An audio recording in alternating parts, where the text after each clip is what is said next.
भीष्म पितामह और भगवान परशुराम के बीच इस स्त्री के कारण हुआ था युद्ध। महाभारत के मुख्य पात्रों में से एक भीष्म पितामह हैं। भीष्म पितामह अपनी प्रतिज्ञा के लिए संसार में जाने जाते हैं। एक ऐसी ही प्रतिज्ञा के कारण भीष्म पितामह और भगवान परशुराम के बीच भीषण युद्ध हुआ था। यह युद्ध कई दिनों तक चला, जिसके बाद भी दोनों में से कोई भी हार मानने को तैयार नहीं था। यह भीषण युद्ध एक स्त्री के कारण हुआ था। आइए जानते हैं कि कौन थी वह स्त्री जिसके लिए हुआ था भीष्म पितामह और भगवान परशुराम के बीच युद्ध। भीष्म पितामह महाभारत का वह पात्र हैं जो महाभारत का आधार माने जाते हैं। वह राजा शांतनु और माता गंगा के पुत्र थे। उनका मूल नाम देवव्रत था। अपने पिता राजा शांतनु का सत्यवती से विवाह करवाने के लिए आजीवन ब्रह्मचर्य की प्रतिज्ञा ली, जिसके बाद पिता ने पितृभक्ति से प्रसन्न होकर उन्हें इच्छा मृत्यु का वरदान दिया और देवव्रत का नाम भीष्म हो गया। लेकिन आजीवन ब्रह्मचर्य का पालन करने वाला व्यक्ति किसी स्त्री के कारण युद्ध कैसे कर सकता है?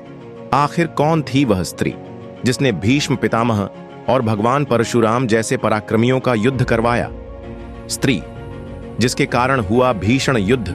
भीष्म पितामह और भगवान परशुराम के बीच एक भीषण युद्ध हुआ था जो कई दिनों तक चला था। युद्ध जगत के ऐसे दो पराक्रमी योद्धा के बीच था जिनको हराना संभव नहीं माना जाता था। महाभारत के अनुसार इस युद्ध का कारण एक स्त्री थी, जिसके चलते भीष्म ने अपने ही गुरु से युद्ध किया था। उस स्त्री का नाम था अंबा। यह काशीराज की पुत्री थी। उनकी दो बहनों अंबिका और अंबालिका के साथ अंबा को भी भीष्म पितामह ने स्वयंवर में जीत लिया। अंबिका और अंबालिका का विवाह भीष्म ने सत्यवती के पुत्र विचित्रवीर्य से करवा दिया। लेकिन अंबा स्वयंवर के नियमानुसार भीष्म पितामह से विवाह करने की हठ करने लगी।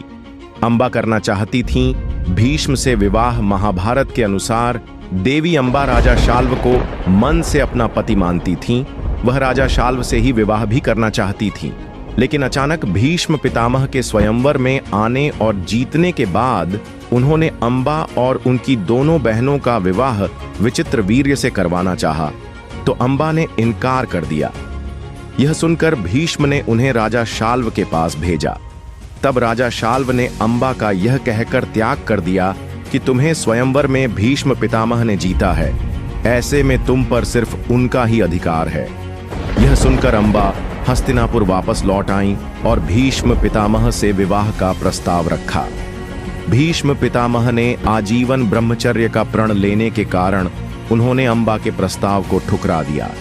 न्याय के लिए हुआ था युद्ध। भीष्म ने जब अंबा से विवाह का प्रस्ताव ठुकरा दिया, तब वह न्याय की गुहार लिए भगवान परशुराम के पास पहुंची। तब परशुराम ने अंबा से कहा कि हे देवी, आप चिंता न करें, मैं आपका विवाह भीष्म से करवाऊंगा। यह कहकर परशुराम ने भीष्म को बुलावा भेजा और कहा कि तुम्हें इस कन्या से विवाह करना होगा। अपनी प्रतिज्ञा में बंधे भीष्म ने अपने गुरु की बात नहीं मानी, जिसके बाद दोनों वीरों में भयानक युद्ध शुरू हो गया।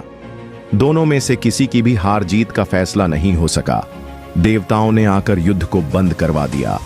उसके बाद निराश होकर अंबा ने वन में तपस्या की और भगवान शिव को प्रसन्न कर भीष्म की मृत्यु का कारण बनने का वरदान प्राप्त किया था। इसके बाद अंबा ने शिखंडी के रूप में जन्म लिया और भीष्म की मौत का कारण बनी। बाकी शिखंडी वाली कथा आप सबको मालूम ही है।